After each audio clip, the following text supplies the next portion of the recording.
TNews24 நேயர்களுக்கு வணக்கம். இன்று நேர்காணலில் நம்முடன் இணைந்திருப்பவர் பாஜகவின் தேசிய சிறுபான்மை அணி செயலாளர் திரு வேலூர் இப்ராஹிம் அவர்கள். வணக்கம் சார். வாழ்க வளமுடன். அதிமுகவுடன் பாஜக கூட்டணியா அப்படின்ற கேள்வி தொடர்ந்து எழுப்பப்பட்டு வருகிறது சார். அதன் தேர்தல் என்று ஒரு வருடம் இருக்கிறது. செய்தியாளர் எழுப்பிய கேள்விக்கு இன்னைக்கு நயினார் நாகேந்திரன் அவர்கள் பதில் கொடுத்திருக்கார். நாங்க ரைடு விட்டு தான் அதிமுக பாஜக கூட்டணிக்குள்ள கொண்டு வரணும் அவசியம் இல்லை, அண்ணன்ட்ட பேசினாலே வந்துருவார் அப்படின்லாம் பதில் சொல்லியிருக்காரு. உங்களோட பார்வை என்ன சார்? உண்மையை சொல்லியிருக்கிறார். அதாவது அதிமுகவோடு பாரதிய ஜனதா கட்சி கூட்டணி அமைக்காது அப்படின்னு நம்ம எங்கேயுமே சொல்லலை. கடந்த காலத்தில் கூட்டணி அமைத்திருக்கிறோம், எதிர்காலத்திலும் அமைப்பதற்கான வாய்ப்புகள் இருக்கிறது, அதை மறுக்க முடியாது. அதே வேளையில் இன்றைக்கு கட்சி தன்னை பலப்படுத்திக் கொள்வதற்கான அமைப்பு ரீதியான வேலைகளில் முழு கவனம் செலுத்துகிறது. அருமை சகோதரர் திரு அண்ணாமலை அவர்கள் மாநில தலைவராக மிகச்சிறப்பாக செயல்பட்டு அவருடைய அந்த வழிகாட்டுதலில் இயங்கி கொண்டிருக்கிறோம். எதிர்காலத்தில் ஒரு வருடத்திற்கு பிறகு எது மாதிரியான கூட்டணி அமையப்படும் என்பதை நிச்சயமாக தேசிய தலைமை முடிவெடுக்கும். தேசிய தலைமையின் முடிவுக்கு மாநில தலைமை கட்டுப்படும். அதுதான் புரோட்டோகால். ஸோ அந்த அடிப்படையில் ஒரு கட்சி முழு எதிர்ப்பாக மாற்றுவதோ அல்லது முழு நண்பனாக ஆக்குவதோ என்பதோ அரசியல் களத்தில் அதை நம்ம பார்க்கவே முடியாது. கடந்த காலத்தில் நீங்கள் பார்த்தீங்கன்னா திமுகவோடும் பாரதிய ஜனதா கட்சி கூட்டணி அமைத்திருக்கிறது. இப்போ அந்த அடிப்படையில் நாம் பார்க்கும் பொழுது நிகழ்காலத்தில் பெரிய தீமையாக இன்றைக்கு திமுக இருக்காது. திமுகவை வீழ்த்த வேண்டும் என்றால் பலமான கட்சிகள் ஒன்றிணைந்து வாக்குகள் சிதறாமல் தெளிவாக இலக்கை நோக்கி பயணித்தால் நிச்சயமாக திமுகவை வீழ்த்த முடியும். தமிழகத்தினுடைய மக்கள் பரிதவிக்கக்கூடிய அந்த நிலையை மாற்ற முடியும். ஒரு சிறப்பான ஊழலற்ற ஆட்சியை தர முடியும். அதற்கான பாதையை பாரதிய ஜனதா கட்சி வகுத்து கொண்டிருக்கிறது. எங்களை பொறுத்த வரைக்கும் மிக தெளிவாக சட்டமன்றத்தினுடைய பாரதிய ஜனதா கட்சியின் தலைவராக இருக்கிற அருமை ஐயா திரு நயினார் நாகேந்திரன் அவர்கள் தெளிவாக சொல்லியிருக்கிறார். ஊடகவியலாளர்கள் தான் கேட்ட கேள்வி தவறான கேள்வி. நீங்கள் இடி ரெய்டு கொடுத்து அதிமுகவை கூட்டணிக்கு இணைப்பீர்களான்னு அவர் ரொம்ப கேஷுவலாக பதில் சொல்லியிருக்கிறாரு. எங்களை பொறுத்த வரைக்கும் இடி ரெய்டு கொடுத்து பயமுறுத்தியெல்லாம் இணைக்க வேண்டிய அவசியம் கிடையாது. மரியாதைக்குரிய அண்ணன் இபிஎஸ் அவர்களோடு நாங்கள் அமர்ந்து பேசினாலே கூட்டணி அமைஞ்சிரும் அப்படின்னு ஒரு நல்லிணக்கத்திற்கான பதிலை விதைத்திருக்கிறார். ஆனால் இதில் பெரிய வருத்தம், கேபி முனுசாமி அவர்கள் அதிமுகவுடைய சட்டமன்ற உறுப்பினர், அவர் என்னமோ இந்த கேள்வி என்ன பதில் என்ன சொன்னார்கள் என்பதை புரிந்து கொள்ளாமலோ அல்லது அதிமுகவுக்கு விசுவாசம் காட்டுகிறோம் அடையாளப்படுத்த வேண்டும் என்று தன்னை ஏதோ ஒரு மனசுக்குள்ள நினைச்சுக்கிட்டு அல்லது தனிப்பட்ட பாஜகவுக்கும் அவருக்கும் ஏதாவது வெறுப்பு இருக்கும் என்றால் அதை காட்டுவதற்காக எங்களை அதிமுக பயப்பட வைக்க முடியாது, நாங்கள் அதுக்கெல்லாம் பயந்தவர்கள் கிடையாதுன்னு சம்பந்தமே இல்லாமல் அவர் பேசுவது வருத்தம் அளிக்கிறது. அதனால் என்ன நயினார் நாகேந்திரன் அவர்கள் பேசினாரோ அது எல்லோராலும் ஒரு நல்ல விதமாக புரியப்பட்ட பொழுது கேபி முனுசாமி போன்றவர்கள் தேவையற்ற விதத்தில் அதை விமர்சனமாக்குவதும் ஏதோ அதிமுகவை நாங்கள் பயமுறுத்துவது போன்று பேசியிருக்கிறோம் என்ற தவறான கருத்தை விதைப்பதும் கண்டிக்கத்தக்கது. எங்களை பொறுத்தவரை நிச்சயமாக ஒரு பலமுள்ள கூட்டணியாக பாஜக தலைமையில் அமைய வேண்டும். அது தமிழக மக்களுக்கு நல்லாட்சி தருவதாக இருக்க வேண்டும் என்பதுதான். அதற்கான பாதையை கண்டிப்பாக விரைவில் வகுப்போம். மத்திய அரசை பொறுத்த வரைக்கும் பாஜக என்றாலே ஐடி அதாவது இடி தூண்டிவிட்டு தான் வெடிக்க பார்க்கும் அப்படின்ற ஒரு பிம்பம் இங்கே தமிழகத்தில் சுற்றி வருகிறதா சார்? யார் வீட்டில் என்ன ஊழல் செஞ்சு நடவடிக்கை எடுத்தாலும் பார்த்தீங்கன்னா பாஜக பழிவாங்கும் செயலை ஈடுபடுகிறது அப்படின்னு சொல்லி ஒரு குற்றச்சாட்டு இருக்கிறதா? அவங்களோட கருத்து என்ன சார்? காங்கிரஸ் கட்சியில் அன்றைக்கு திமுக கூட்டணியாக இருந்த பொழுது அதே அண்ணா அறிவாலயத்தில் முதலாம் தளத்தில் கூட்டணி பேச்சுவார்த்தை காங்கிரஸுக்கும் திமுகவுக்கும் நடந்து கொண்டிருக்கிறது. இரண்டாம் தளத்தில் இடி ரெய்டு நடந்துக்கிட்டு இருந்துச்சு. அமலாக்கத்துறை கம்ப்ளீட்டாக பெரிய அளவிற்கு அந்த பரிசோதனை நடந்து கொண்டு அப்போ யாருமே சொல்லலையே, அன்றைக்கு திமுக தானே கூட்டணி மத்திய அரசோடு. அன்றைக்கெல்லாம் பேசாதவர்கள் இன்றைக்கு சொல்கிறாங்கன்னா அவர்கள் யார் கொள்ளையடித்தாலும் யார் தவறு செய்தாலும் யார் ஊழல் செய்திருந்தாலும் அதை சட்ட ரீதியாக ஆய்வு செய்ய வேண்டியதும் அது சம்பந்தமான வழக்குகள் போடுவதற்கான ஆவணங்களை கைப்பற்றுவதும் கண்டிப்பாகவே அந்த அமலாக்கத்துறையினுடைய பணி. அதை அவர்கள் செய்து கொண்டிருக்கிறார்கள். அது ஒரு சுதந்திரமான அமைப்பு.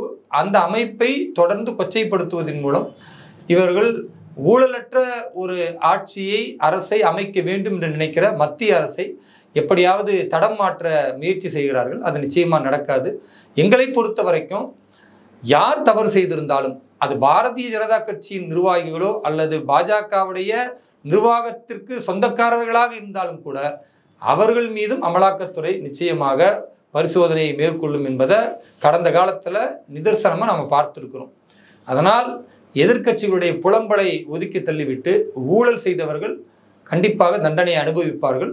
அப்படித்தான் இருக்கணும். உப்பு திண்டவன் தண்ணி குடிக்கணும் என்பதுதான தமிழகத்தினுடைய பழமொழி.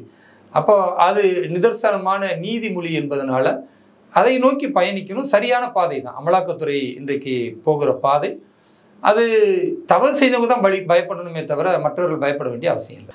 பாஜகவுடன் அதிமுக வெளியில் வந்த காரணமே பார்த்தீங்கன்னா சிறுபான்மையர் வாக்கு வந்துட்டு கிடைக்கிறது இல்லை அப்படின்னு சொல்லிட்டு தான் சார். மீண்டும் இந்த ஒரு வாய்ப்பை வந்துட்டு ஏற்படுத்துமா பாஜகவுடன் வந்துட்டு நாங்கள் தங்களோட வாக்கு இன்னும் குறைக்க வந்துட்டு ஏற்படுத்துமா சார் கூட்டணி அமைச்சு? இயல்பா சொல்லணும்னா கடந்த காலங்களிலும் கூட அதிமுகவிற்கு பெரிய அளவு சிறுபான்மை வாக்கு பெறல.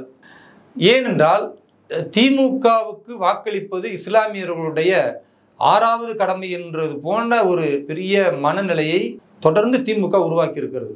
அதிமுக என்பது ஒரு பொதுவான கட்சி, அது மதவாத கட்சி அல்ல. பாரதிய ஜனதா கட்சி எப்படி ஒரு ஆன்மீகத்தை முன்னெடுக்கிறதோ அதே மாதிரி தான் அதிமுகவும். ஒரு சில விஷயங்களில் வேண்டுமானால் பாஜகவுடைய நிலைப்பாட்டில் கருத்து வேறுபாடு இருக்குமே தவிர ஒப்பீட்டு அளவில் பார்த்தா பெரிய அளவிற்கு அதிமுகவும் பாஜகவும் ஒரு பாதையில் பயணிப்பதற்கு ரொம்ப இலகுவாக முடியும், சாத்தியம் இருக்கு. ஆனால் திமுகவும் பாஜகவும் இப்படி பயணிக்க முடியாது.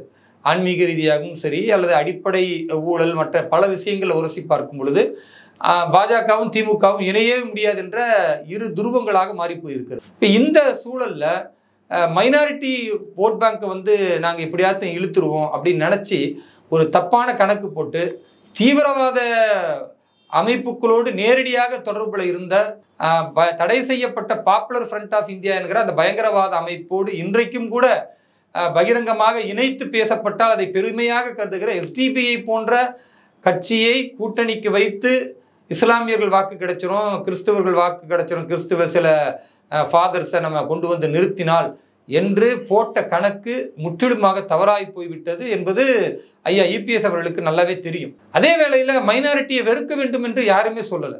வாக்களித்தாலும் வாக்களிக்காவிட்டாலும் அவர்கள் இந்த பாரத மக்களின் ஒற்று குடிமக்களாக இருக்கிறாங்க. அவங்கள நாம வெறுக்க முடியாது, ஒதுக்க முடியாது. அவர்களுக்கு புரிதலை கொடுக்கணும். திமுக எப்படி அவருடைய மனதில் கடந்த 50 ஆண்டுகளாக விஷத்தை விதைத்திருக்கிறது. கடவுள் மறுப்பு கொள்கையை சொல்லக்கூடிய திமுகவை ஆதரிக்கிற முஸ்லிம்கள் ஆன்மீக நம்பிக்கையை உறுதியாக பற்றி பிடிக்கிற பாரதிய ஜனதா கட்சியை எதிர்ப்பது எப்படி நேர்ந்தது, அதனுடைய விஷமத்தனங்களை எங்கெல்லாம் திமுக நடைமுறைப்படுத்தி காட்டியது, எப்படி தொடர்ந்து அச்சத்தின் மூலம் இஸ்லாமிய வாக்குகளை பெறுகிறது என்பதெல்லாம் இன்னைக்கு எல்லாரும் நிதர்சனமாக பார்க்குறோம். அதிமுகவை பொறுத்தவரை மைனாரிட்டி ஓட் பேங்க் அப்படின்ற ஒரு காரணத்தை மட்டும் முன்வைக்காம வளர்ச்சி, ஒரு ஊழலற்ற ஆட்சி, அதே போன்று மத்தியிலும் மாநிலத்திலும் ஒரே ஒரு சார்பு நிலை உள்ள ஒத்த கருத்து உள்ள ஆட்சி இருந்தால் அது தமிழகத்திற்கு மேலும் பயனளிக்கும் என்பதை புரிந்து கொள்வார்கள் என்று நாம் நம்புவோம். மீண்டும் தவறான முடிவை ஐபிஎஸ் எடுக்க மாட்டார் என்பதுதான் என்னுடைய எதிர்பார்ப்பு. அண்ணாமலை அவர்கள் மாற்றப்பட போகிறார் அப்படின்னு சொல்லி சிலர் பேச்சுக்களை எழுதிட்டு வந்துட்டு இருக்காங்க. டெல்லி பாஜக முடிவு என்ன சார்? தமிழகத்தில் மாநில தலைவர் மாற்ற ஒரு நிலைமையில தான் இருக்காங்களா, இல்லை அண்ணாமலை தான் தொடர்கிறாரா? யாருக்கு லாபம் செய்ய மாற்றுறது மூலமா என்ன லாபம் ஏற்பட போகுதுன்னு நினைக்கிறீங்க சார்? என்னுடைய பேட்டி ஒளிபரப்பாவதிலிருந்து எனக்கு தெரிந்து ஒரு 7 நாட்களுக்குள் நிச்சயமாக மாநில தலைவருடைய அந்த அறிவிப்பு வெளியாகும். திரு அண்ணாமலை அவர்கள் மாநில தலைவராக தொடர்கிறாரா அல்லது வேறு யாராவது வருகிறார்களா என்பது நாம் யூகம் செய்வதோ ஜோசியம் பார்ப்பதோ அது பாஜகவில் நடக்காது. ஏன்னா அது ஒரு பரம ரகசியம். கடைசி நேரத்தில் தான் மிக மூத்த தலைவர்களுக்கே தெரியும் இந்த மாநிலத்துக்கு இவர் தான் தலைவராக வரப்போகிறாரு அப்படின்னு. அந்த அளவுக்கு ஒரு சரியான கட்டமைப்பை கட்சியினுடைய வளர்ச்சிக்கான ஒரு தெளிவான திட்டங்களின் மூலமாகத்தான் கொண்டு வருவாங்க மாநில தலைவரை. அதனால் திரு அண்ணாமலை அவர்கள் வந்தால் மகிழ்ச்சி. அண்ணாமலை அவர்களை வேறு திட்டத்திற்கு அல்லது வேறு கட்சியினுடைய வளர்ச்சிக்கு பயன்படுத்த வேண்டும், தமிழகத்திற்கு மாற்று ஒரு நல்ல தலைவரை கொண்டு வர வேண்டும் என்று தேசிய தலைமை அறிவித்தால் அதுவும் மகிழ்ச்சி தான். ஏன்னா எங்களை பொறுத்த வரைக்கும் பாஜகவின் மாநில தலைவர் என்பது அந்த இருக்கை தான். அந்த பதவிக்குத்தான் நாங்கள் மரியாதை செலுத்துகிறோம். அந்த பதவியில் யார் உட்கார்ந்தாலும் சரி. இப்போ உதாரணத்துக்கு என்னை விட 10 வயது குறைந்தவர் அன்பு சகோதரர் திரு அண்ணாமலை அவர்கள். ஆனால் அவர் அந்த இருக்கை மாநில தலைவர் என்பதில் அமர்ந்த பிறகு நான் எழுந்து நிற்கிறேன். என்னை போன்ற நிர்வாகிகளோ அல்ல என்னை விட வயது மூத்தவர்களே கூட தலைவர் வருகிறார்னா எழுந்து நிற்கிறோம். எதற்காக? அவர் வயசு கம்மியா இருந்தாலும் நிற்பதற்கு ஒரே காரணம், அந்த தலைவர் என்கிற பதவி இருக்கை என்பது கண்ணியத்திற்குரியது. அந்த பதவியில யார் உட்கார்ந்தாலும் அவருக்கு கட்டுப்பட்டு அவரின் வழிகாட்டுதலின் அடிப்படையில் நாம நடக்கணும். அவர் வயதில் சிறியவரா பெரியவரா, கட்சியில நீண்ட காலம் இருந்தவரா குறைந்த காலம் இருந்தவரா, எந்த பாகுபாடும் பார்க்காம தெளிவா கட்டுப்படுதல் என்பதை பின்பற்றணும். இதுதான் பாரதிய ஜனதா கட்சியினுடைய வழிமுறை. அதனால மீண்டும் பாரதிய ஜனதா கட்சியின் தமிழக மாநில தலைவராக அந்த பதவியை யார் அலங்கரித்தாலும், யார் ஆளுமை மிக்க தலைவர்கள் வந்தாலும், அவர்களின் வழிகாட்டுதலின் அடிப்படையில் தமிழகத்தில் 2026 தேர்தலில் வெற்றியை நோக்கி கொண்டு செல்வதற்கு என்னை போன்ற ஒவ்வொரு நிர்வாகிகளும் ஒவ்வொரு காரியகர்த்தாக்களும் கடுமையாக உழைப்பார்கள். தேசம் பெரிது என்ற முதன்மை சிந்தனை இருப்பதனால எங்களுக்கு பெருசா வேற எதுவுமே எதிர்பார்ப்பு கிடையாது. தமிழகத்தை பொறுத்த வரைக்கும் அதிமுக திமுக இந்த கட்சி தாண்டி இப்போ பாஜகன்றது ஒன்று அணிவகுத்து வந்திருக்குல்ல சார், அது வந்துட்டு வளர்ச்சி பெற்று இருக்கா சார் அண்ணாமலை தலைமையிலான பாஜக? ஒவ்வொரு மாநில தலைவர்கள் இருக்கும் பொழுதும் பாரதிய ஜனதா கட்சி படிப்படியான வளர்ச்சியை தான் கண்டது. ஐயா இலகணேசன் அவர்கள் இருக்கும் பொழுது ஒரு வளர்ச்சி, ஐயா சிபிஆர் அவர்கள் இருக்கும்போது ஒரு வளர்ச்சி, ஐயா பொன்னார் இருக்கும்போது ஒரு வளர்ச்சி, அம்மையார் தமிழிசை அவர்கள் இருக்கும் பொழுது ஒரு வளர்ச்சி, அதே மாதிரி அருமை சகோதரர் டாக்டர் எல் முருகன் அவர்கள் மாநில தலைவராக இருக்கும் பொழுது வளர்ச்சி.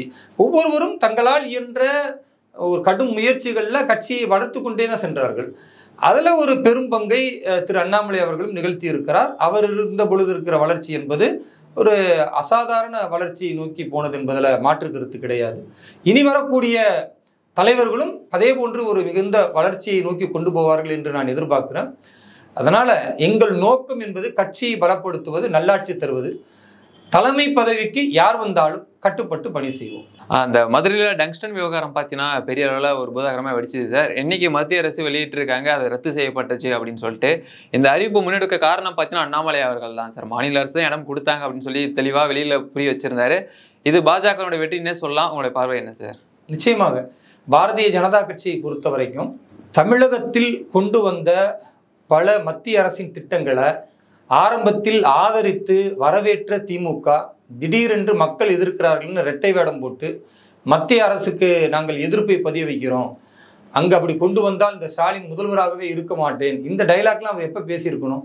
இந்த திட்டத்தை கொண்டு வரலாமா அப்படின்னு சட்டமன்றத்துக்கு குறிப்பிட்ட அமைச்சகத்துக்கெல்லாம் கேள்வி கேட்கும் பொழுது மத்திய அரசு முறையாக கடிதம் அனுப்பும் பொழுது அதுக்கு பதில் அளித்திருக்கும். இப்போ பதிலே அளிக்காமல் இருந்து விட்டு குறிப்பிட்ட ஒப்பந்ததாரருக்கு ஒப்பந்தத்தை கொடுக்கும் பொழுதும் அமைதி காத்து விட்டு பிறகு மக்கள் பயங்கரமான ஒரு எதிர்ப்பை கொண்டு வருகிறார்கள் என்பதற்காக உடனடியாக மக்களின் மீது பற்று கொண்டது போன்ற அந்த நடிப்பு என்பது அருவருக்கத்தக்கது. இப்படிப்பட்ட ஒரு மாநில முதல்வராக ஐயா ஸ்டாலின் இருக்கிறார் என்பது வேதனைக்குரியதும் கூட.